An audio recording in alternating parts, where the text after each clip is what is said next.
छत्तीसगढ़ का बस्तर, जिसे red corridor के नाम से भी जाना जाता है। और इसी बस्तर में कल 7 नवंबर को प्रथम चरण का मतदान जो है सफल हुआ है। कल के मतदान को सफल करने के लिए जब 6 नवंबर को पखांजूर इलाके के 131 मतदान केंद्रों से जब मतदान दल मतदान केंद्रों के लिए रवाना हुई, तभी रेंगाभाई के पास मतदान केंद्र से महज कुछ ही दूरी पर नक्सलियों ने इस मतदान को प्रभावित करने के उद्देश्य से मतदान दल पर हमला बोल दिया। 3 पाइप बम ब्लास्ट हुए, जिसमें मतदान दल में शामिल एक बीएसएफ का जवान घायल हुआ, साथ ही 2 मतदान कर्मी भी घायल हुए। हालांकि इस घटना से घायल बीएसएफ जवान का इलाज के दौरान जो है आज वो शहीद हो गए। लेकिन जो तमाम मतदान कर्मी जो थे उस मतदान दल में जो शामिल थे, तमाम मतदान दल जो है ईवीएम मशीन के साथ उस इलाके में सफल मतदान कराकर आज जो है स्ट्रांग रूम पहुंचे हैं। उनसे हम जानने का प्रयास करेंगे क्या मामला था और किस तरीके की वारदात हुई। सर बताएंगे क्या मामला था और किस तरीके की वारदात हुई, बताएंगे सर। सर जो कल का 6 तारीख को जो घटना हुआ बड़ा निर्णय है और मेरे 5 कदम पीछे में ही हुआ ब्लास्ट। तीनों ब्लास्ट 5 कदम पीछे में था। मैं भी देखा तो मेरे को बड़ा आसानी लगा, लेकिन वहाँ के जो हमारे कर्मचारी थे, मतदान अधिकारी 1, 2, 3 और हमारे बीएलओ को 3 बनाया गया और सबने बढ़ चढ़ कर भरीपूर्ण शांतिपूर्ण से मतदान करवाया गया। और वहाँ के जनता को भी धन्यवाद दूंगा कि हमारे मतदान कराने में हमें विशेष सहयोग प्रदान किए, और उस बीएसएफ जवान को भी धन्यवाद दूंगा जिन्हें हमें बहुत विशेष सहयोग दिए। इसके लिए बहुत बहुत धन्यवाद हैं।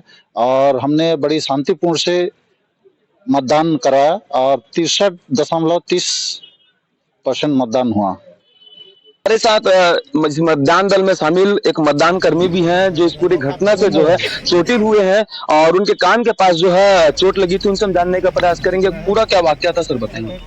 मुझे जो है निर्वाचन आयोग से पीठासीन अधिकारी के रूप में विधानसभा चुनाव 2023 के लिए पीठासीन अधिकारी के रूप में जो है नियुक्त किया गया था रेंगावही के लिए 129। और उस मतदान के लिए पखांजूर शासकीय हाई स्कूल पखांजूर से सामग्री वगैरह प्राप्त करने के पश्चात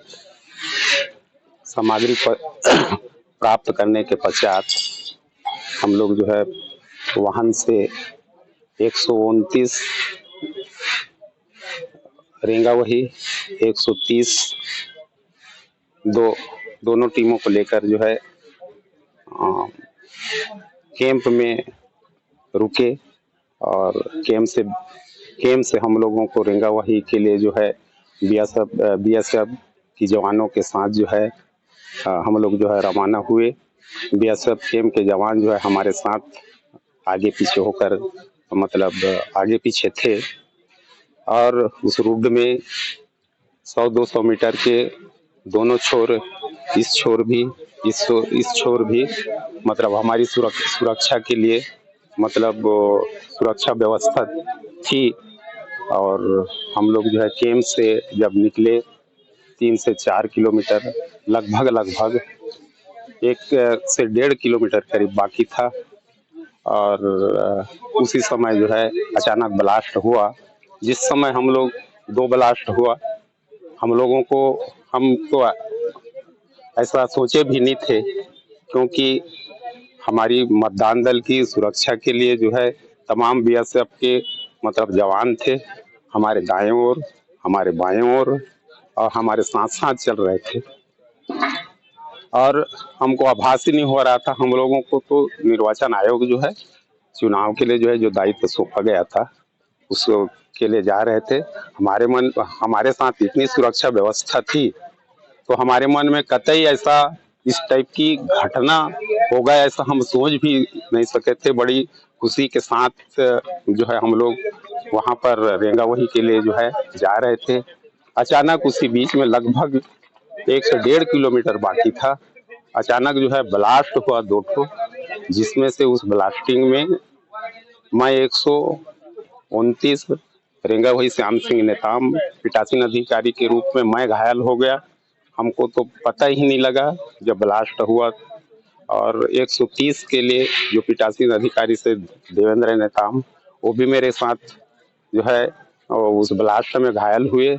साथ ही हमारे सुरक्षा में बीएसएफ के जो जवान थे, उनके दोनों पैरों में जो है उस ब्लास्ट से चोटें आई, गंभीर रूप से वो घायल था।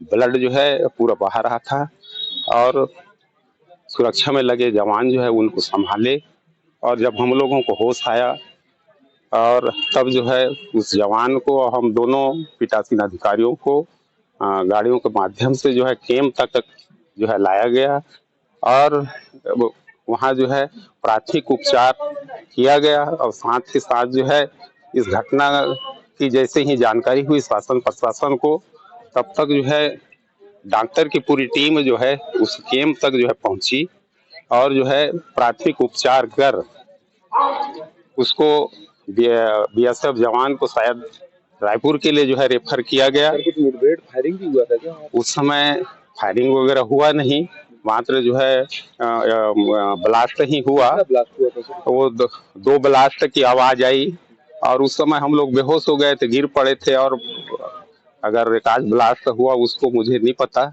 और हम लोग कुछ देर तक जो है हम लोग बेहोश थे। बाद में होश आया, हमारे मतदान टीम आई, उनसे मिला और मेरा बैग जो है वही छूट गया था, तो मैं मेरे मित्रों से, मेरे मतदान साथियों से मिलने आया। तो उनसे चर्चा किया कि कितना मतदान प्रतिशत वगैरह हुआ, तो उन्होंने बताया कि ये 63% ये निश्चित है कि ये लोकतंत्र के लिए लड़ाई है। और हमारे साथी जो है इतना ये होते हुए भी मतदान के लिए गए, और जो है मतदाता हैं और इतने बढ़ चढ़ कर जब भाग लिए उनका हमारे लोकतंत्र के लिए। और हमारे यह जो है मतदान और चुनाव जो हमारे क्या है लोकतंत्र के लिए, हमारे भारत के लिए, हमारे विधानसभा के लिए, हमारे देश के विकास के लिए जो है इन मतदाताओं का जो मत और सहयोग और विचार जो व्यक्त किए हैं, इन मतदाताओं को भी मैं जो है धन्यवाद देता हूँ एक पीठासीन अधिकारी होने के नाते। हमारे साथ मतदान दल में शामिल एक मतदान कर्मी भी हैं जो इस पूरी घटना से जो है चोटिल हुए हैं। और अब हम लोग मतदान कराने के लिए जा रहे थे और जैसे ही कहना चाहिए कि पैदल पुल को क्रॉस किए, अचानक से ब्लास्ट हुआ। उस समय तो समझ में नहीं आया सर, मेरे सामने में 2 ब्लास्ट हुआ और पीछे में 1 ब्लास्ट हुआ। तो सामने में हमारे पीठासीन दोनों पीठासीन थे और पीछे में फोर्स के जवान थे। तो पीछे वाले फोर्स वाले जवान का तो टांग दोनों उसका टांग इतना जर्जर हो गया सर। और मैं वहां पर मेरे को भी चोट आई, ब्लड आ रहा था मेरे को, वहां पे मैं लेट गया था। सारे दल लेट गए थे, पुलिस के जवान ने हमको लेटने के लिए कहा, बीएसएफ के जवान ने, सभी लेट गए थे। लेकिन ब्लड के कारण मुझे भी समझ में नहीं आ रहा था कि मेरे को क्या लगी है सर। वहाँ पर घटना के बावजूद जो है लोगों ने बढ़ चढ़कर हिस्सा लिया, कितना सफल मानते हैं? बहुत बढ़िया रहा सर। वहाँ तो अपना अगर बात करें तो 71.1% मतदाता रहे सर। बहुत अच्छा रहा वहाँ का, सभी लोग का सहयोग बढ़िया रहा। जितने भी वहाँ पे पदस्थ कर्मचारी थे और गांव के हमारे बीएलओ थे, सभी लोगों का बढ़िया समर्थन रहा, बढ़िया, उसके कारण ये सब हो पाया सर। बताना चाहूंगा बस्तर में सबसे बड़ा अगर रोड़ा रहा है तो नक्सलवाद का। और इस चुनाव को जब भी चुनाव की बातें सामने आती है तो निश्चित ही चुनाव के साथ साथ चुनौतियों का भी सामना यहाँ के लोगों को करना पड़ता है। बताना चाहूंगा ये जो मतदान केंद्र है रेंगावाही और PV 96, इस मतदान केंद्र को नक्सलियों ने निशाना बनाया था ताकि मतदान प्रभावित हो, लेकिन यहाँ के मतदाताओं ने इस मतदान केंद्र पर पहुंचकर बढ़ चढ़कर हिस्सा लिया और लोकतंत्र के इस महापर्व में अपनी सहभागिता निभाई। अभी जो है तमाम मतदान दल जो है स्ट्रांग रूम में पहुंचकर ईवीएम को जमा कर चुके हैं और तमाम जो प्रत्याशी 13 प्रत्याशी जो अंतागढ़ विधानसभा में थे, तमाम प्रत्याशियों की किस्मत जो है इस ईवीएम में कैद है। जब 3 दिसंबर को ईवीएम खुलेगा तभी स्पष्ट हो पाएगा कि अंतागढ़ विधानसभा की जनता ने किसको जो है विधायकी की कमान सौंपी है। जवानों को, तमाम जो मतदान कर्मी है और सुरक्षा कर्मियों के जज्बे को सलाम करती है कि वे अपनी जान की बाजी लगाते हुए इस लोकतंत्र के महापर्व में जो है अपनी सहभागिता निभाए और इसमें योगदान दिया। कमल जायसवाल, पखानजूर।